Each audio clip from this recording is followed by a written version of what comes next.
Here I have Motorola Moto E7i Power, and today I'm going to show you how to format SD card on this device.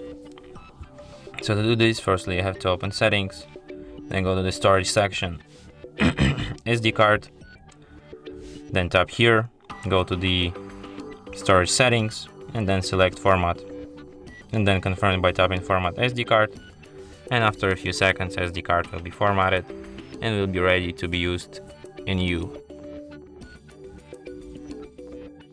And that's it. Thanks for watching. If you find this tutorial useful, don't forget to hit that like button and subscribe to our channel.